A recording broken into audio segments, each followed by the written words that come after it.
గెలుపు గుర్రం అని తప్ప, బట్ అక్కడ ఆ గెలుపు గుర్రం కనిపించట్లేదు కదా. మీరు టీఎంసీకి సంబంధించి లాస్ట్ టైం కూడా టైట్ ఫైట్ ఇచ్చారు. బహుశా అక్కడ మీ ఫేస్ ఆఫ్ గా ఇన్ఫాక్ట్ అక్కడ మీరు గత చరిత్ర చూసుకున్న పక్క నుంచి తీసుకుని గెలిపించుకున్న సందర్భం ఈరోజు సువేంద్ర అధికారి కావచ్చు, లేకపోతే గతంలో ముకుల్ రాయ్ లాంటి వాళ్ళు కావచ్చు, టీఎంసీ నుంచి తెచ్చుకొని ఇటు మీ నుంచి ఫేస్ ఆఫ్ గా వెళ్తున్న సందర్భం ఉంది తప్ప మీ ఐడెంటిటీ అంటే ఏం చెప్తారు? ఈరోజు ఆ ఐడెంటిటీ క్రైసిస్ కదా మీ టీఎంసీ క్వశ్చన్ చేస్తోంది శ్రీనివాస్ గారు. నాకు అర్థం కాలేదు మీ ప్రశ్న. అంటే ఐడెంటిటీ అక్కడ సచిన్ అడుగుతోంది ఏంటంటే మీ పార్టీలో సొంతగా నాయకత్వం లేకనే పక్క పార్టీ నుంచి లాక్కుంటున్నారు. ఇప్పుడు ఉన్నటువంటి సువేంద్ర అధికారి తృణమూల్ కాంగ్రెస్ లో ఉన్న వ్యక్తే, ముకుల్ రాయ్ గతంలో కూడా తృణమూల్ కాంగ్రెస్ నుంచి వచ్చిన వ్యక్తే. సో వీళ్ళ ఐడెంటిటీ క్రైసిస్ మీ పార్టీకి ఉంది కాబట్టి పక్క పార్టీ నుంచి మీ పార్టీలోకి లాక్కొని పోటీ చేస్తున్నారు. మనోజ్ గారు, మీరు జర్నలిస్టులు కదా, నేను సింపుల్ గా చెప్తా ఉన్నా, ఈ దేశ ప్రజలు నిన్నటి దాకా కాంగ్రెస్ పార్టీకి వేసిరు, ఇవాళ బీజేపీ పార్టీకి వేస్తున్నారు. అట్లా అని కాంగ్రెస్ పార్టీ ఓటర్లు అంటారా మీరు? లీడర్లుగా తయారైంది. ఓటర్లు న్యూట్రల్ గా ఉంటారు, కానీ లీడర్లు మాత్రం ఒక పార్టీ అసోసియేట్ గా ఉంటారు కదా. ఉదాహరణకి మీరే తీసుకుందాం బీజేపీలో ఇప్పుడు చాలా కీలకమైన నాయకుడిగా ఉన్నారు మీరు. గతంలో బీఆర్ఎస్ పార్టీలో పనిచేసే అనుభవం పోతుందా? పరిభాషలో చెప్తా, నిన్నటి వరకు ఒక టీవీ చూస్తాం, ఇవాళ మనోజ్ సుమన్ మీరంతా ఆర్టీవీ చాలా బాగా నడుపుతున్నారు, మన వీరు అని చెప్పి మేము అంటాం. సో అప్పుడు మీ ఛానల్ సైడ్ షిఫ్ట్ అవుతాం. ఓ నిన్నటి దాకా ఆ ఛానల్ వ్యూవర్స్ అంటారా మీరు? అట్లా ఉంటుందా ప్రజలు? లీడర్స్ ఉంటారు కదా. ఇప్పుడు మీరున్నారు మతంలో మాజీ corporation chairman BRS party. So BRS party నుంచి బీజేపీలోకి వచ్చిన రకంగా ఆ మరకైతే పోదు కదా, ఆ మార్క్ అయితే ఉంటుంది కదా మీకు హిస్టరీలో పొలిటికల్ గా. ఏం మార్క్ ఉంటుంది? ఆ రోజు తెలంగాణ అవసరం, అనివార్యం.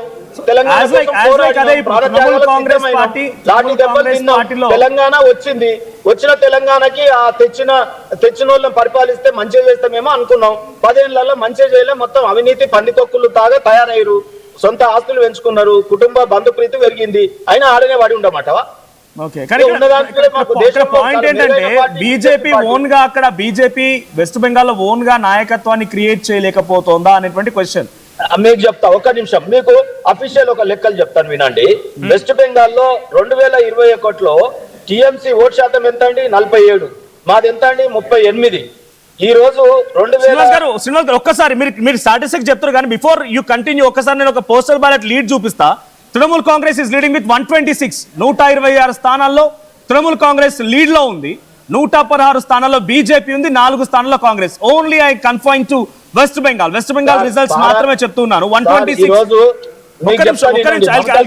ఒక్కసారి రిజల్ట్స్ అనౌన్స్ చేసిన తర్వాత మీ దగ్గర మళ్ళీ వస్తాను. I listen to your statistics. ఒక్కసారి ఐ రిక్వెస్ట్ మమతా బెనర్జీకి సంబంధించి another big breaking news coming here is on the screens of RTV.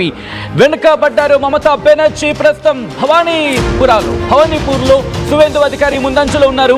నందిగ్రామ్లో ఆధిక్యంలో కొనసాగుతూ ఉన్నారు సువేందు అధికారి. పెరంబూర్లో విజయ్ ముందంజలో కొనసాగుతూ ఉన్నారు. అండ్ దాంతో పాటు తిరుచి ఈస్ట్ లో కూడా ఆయన పోటీ చేయడంతో విజయ్ అక్కడ వెనుకబడి ఉన్నారు. ఇక మైలాపూర్లో తమిళసై వెనుకంజలో కొనసాగడం జరుగుతోంది.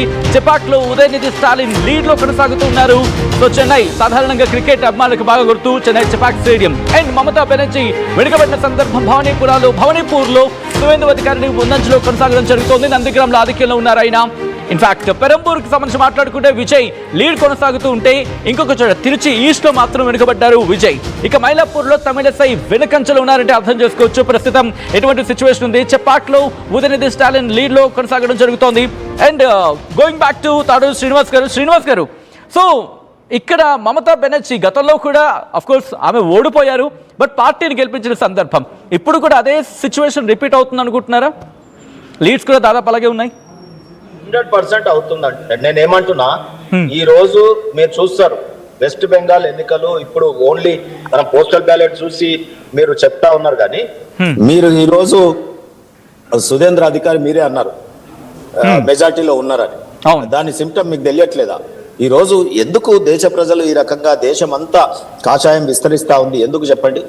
ఆ రోజు భారత మాత అడుగుతా. But sorry for the interruption Srinivas గారు, గతంలో కూడా మమతా బెనర్జీ ఓడిపోయిన పార్టీ గెలిచిన తర్వాత మళ్ళీ ముఖ్యమంత్రి అయ్యారు కదా, బహుశా ఇప్పుడు కూడా అదే సీన్ రిపీట్ అవ్వచ్చు. ఎందుకంటే సబ్జెక్ట్ అంత కరెక్షన్ లాస్ట్ టైం కూడా సువేంద్ర అధికారి చేతిలో ఓడిపోయినట్టున్నారా? మీరు బ్రాడర్ స్పెక్ట్రమ్ లో డిస్కస్ చేయట్లేదు. ఈ రోజు టీఎంసీ ఓటమి, ఇండియా కూటమి ఓటమి డెఫినెట్ గా. ఎందుకంటే ఆల్టర్నేటివ్